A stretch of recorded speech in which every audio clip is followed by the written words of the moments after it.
जैसा कि आप सबको पता होगा कि यूपी बोर्ड सत्र 2020-21 में जीव विज्ञान विषय में कुछ टॉपिक को हटाया गया है, कम किया गया है 30% कोर्स को। तो उसी हिसाब से अब हम आगे आपको पढ़ाएंगे। पिछली बार हमने पढ़ाया था वंशागति और विविधता के सिद्धांत।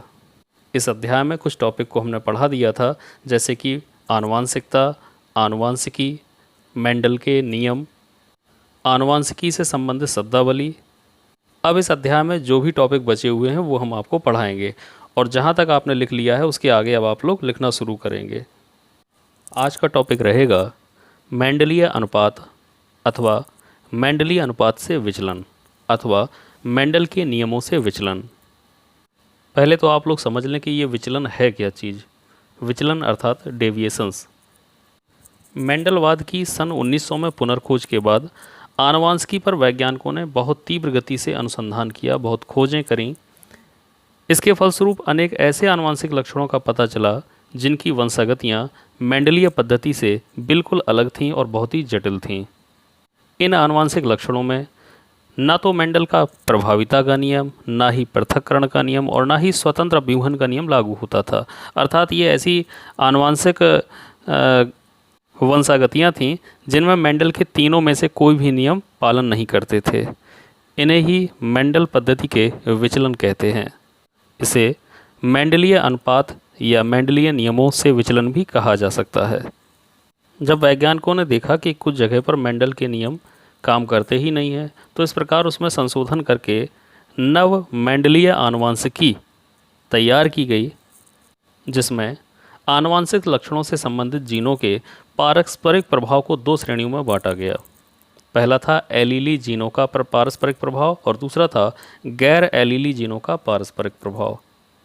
जैसा कि यहाँ दिखाया गया है, एलीली जीनों के पारस्परिक प्रभाव के कई उदाहरण में देखने को मिल जाते हैं, जैसे कि अपूर्ण प्रभाविता, सह प्रभाविता, घातक या मृत्युकारक जीन्स, जिसे हम बहुप्रभावी जीन्स के अंतर्गत रखते हैं, गुणात्मक या विकल्पी या बहुगुण एलीलवाद। इनमें से हम आपको अपूर्ण प्रभाविता और सह प्रभाविता ये दोनों ही उदाहरण सहित पिछले वीडियो में समझा चुके हैं। तो आज हम जो समझाने वाले हैं वो है घातक या मृत्युकारक जीन्स अर्थात लीथल जीन्स। 1905 में एल क्यूनोट, एक फ्रांसीसी वैज्ञानिक हैं एल क्यूनोट, उन्होंने घरेलू चूहों पर प्रयोग किया। स्पेशली चूहों के बालों का इन्होंने स्टडी किया। चूहों के बालों का रंग पीला और भूरा, ये दो लक्षण इन्होंने लिए। पीले रंग को कैपिटल वाई और भूरे रंग के लिए स्मॉल वाई जीन रूप रखा। जब इन्होंने दोनों पीले और भूरे बालों वाले दोनों चूहों के बीच क्रॉस कराया तो उनकी F1 पीढ़ी में सभी चूहे 1:1 के अनुपात में प्राप्त हुए। जबकि मेंडल का नियम कहता है, प्रभाविता का नियम ये कहता है कि F1 पीढ़ी में सभी जीव संकर और प्रभावी लक्षणों वाले होते हैं, लेकिन यहाँ पर तो इन्हें पीले और भूरे बालों वाले दोनों प्रकार के चूहे 50-50% मिले, अर्थात उनका अनुपात 1:1 था, जिससे इन्हें संदेह हो गया। अब इन्होंने F1 पीढ़ी के दो पीले बालों वाले चूहों के बीच में क्रॉस कराया, जिससे F2 जनरेशन में यानी अगली पीढ़ी में पीले और भूरे बालों वाले चूहों का अनुपात 2:1 प्राप्त हुआ, जबकि मेंडल के नियम के अनुसार यह अनुपात 3:1 होना चाहिए था। बाद में क्यूनोट ने अध्ययन करके पता किया कि जिस चूहे में जीनोटाइप कैपिटल वाई था, इस कारण से उसकी मृत्यु हो गई। यह जीन रूप उसके लिए मृत्यु कारक बन गया और इसी वजह से चूहों का अनुपात F2 जनरेशन में 3:1 के बजाय 2:1 प्राप्त हुआ। यदि इसे संक्षिप्त में कहा जाए तो ऐसा कह सकते हैं कि जीवधारियों में कुछ लक्षण ऐसे भी होते हैं जिनके जीन यदि अपनी संयुग्मजी अवस्था में प्रबल रूप में आ जाएं तो वो उस जीवधारी की मृत्यु का कारण बन सकते हैं। ऐसे सभी जीन्स को हम घातक जीन्स या मृत्युकारक जीन्स या लीथल जीन कहते हैं। अब समझेंगे गुणात्मक विकल्पी या बहुगुण एलीलवाद अर्थात मल्टीपल एलीलिज्म। जब किसी गुण का निर्धारण करने वाली 3 या अधिक जीन्स में से कोई भी जीन समजात गुणसूत्रों में समान स्थान पर स्थित होती हैं तो इन्हें गुणात्मक विकल्पी अर्थात मल्टीपल एलीलिज्म कहा जाता है। इसका सबसे अच्छा उदाहरण है मानव में रुधिर वर्गों की वंशागति। अब इसे समझते हैं। रुधिर वर्गों की वंशागति यदि मनुष्य में देखा जाए तो सबसे पहले बर्नस्टीन नामक वैज्ञानिक ने पता लगाया था कि ABO, जिससे 4 प्रकार के रुधिर वर्ग बनते हैं, रुधिर वर्ग A, रुधिर वर्ग B, रुधिर वर्ग AB तथा रुधिर वर्ग O। तो ABO रुधिर वर्ग मनुष्य का एक आनुवंशिक लक्षण होता है, ये पता बर्नस्टीन ने लगाया था। अर्थात मेंडल के नियम के अनुसार ही माता पिता से प्राप्त जीन्स के आधार पर बच्चों में ब्लड ग्रुप बनता है। ब्लड ग्रुप जो लक्षण है, इसकी वंशागति 2 के बजाय 3 तुलनात्मक लक्षणों के जीन्स के कारण होती है। इसीलिए इस वंशागति को गुणात्मक एलीलवाद या बहुगुण एलीलवाद भी कहते हैं। कई बार परीक्षा में पूछा गया कि मनुष्य में कितने प्रकार के रुधिर वर्ग होते हैं, और एक क्वेश्चन और आता है कि मनुष्य में पाए जाने वाले रुधिर वर्गों के कुल कितने जीन रूप होते हैं। तो दोनों क्वेश्चन अलग अलग हैं। अगर आ जाए कि मनुष्य में कितने प्रकार के रुधिर वर्ग होते हैं, तो आपको याद रखना है 4 प्रकार के, रुधिर वर्ग A, रुधिर वर्ग B, रुधिर वर्ग AB तथा रुधिर वर्ग O। और अगर आ जाए कि रुधिर वर्गों के कितने जीन रूप होते हैं, तो आपको याद रखना है 6। ये 6 जीन रूप आपको सामने दिख रहे होंगे। रुधिर वर्गों की वंशागति को समझने के लिए हम कुछ क्रॉस अर्थात संकरण को पढ़ेंगे।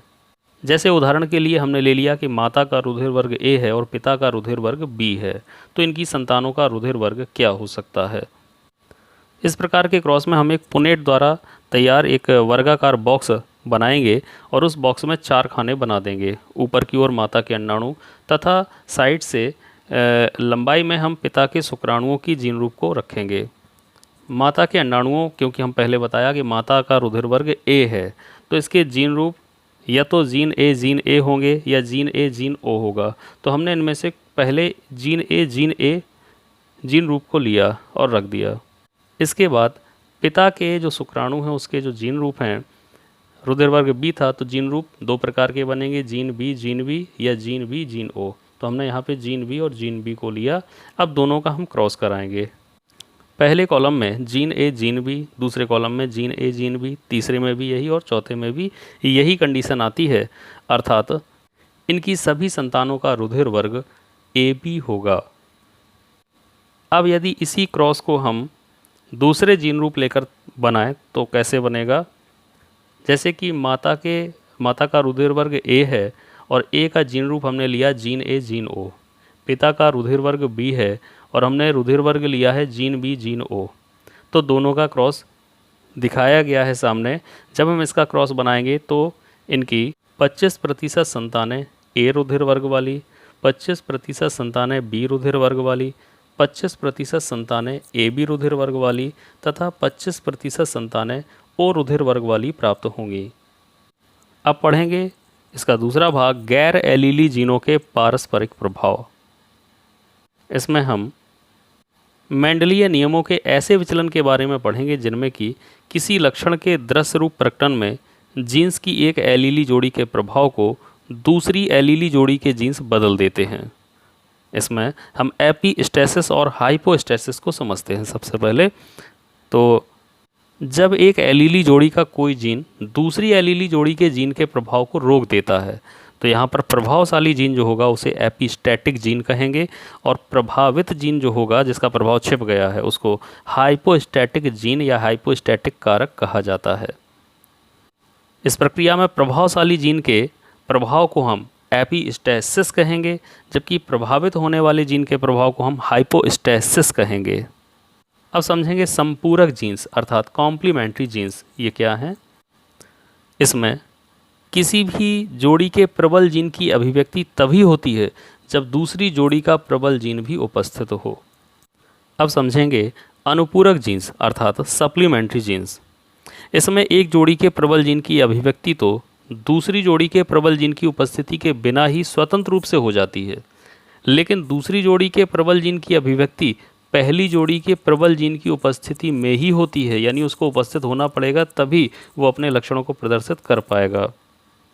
अब समझेंगे संशोधी या सहयोगी जीन्स के बारे में, मॉडिफायर या कोलैबोरेटिव जीन्स के बारे में।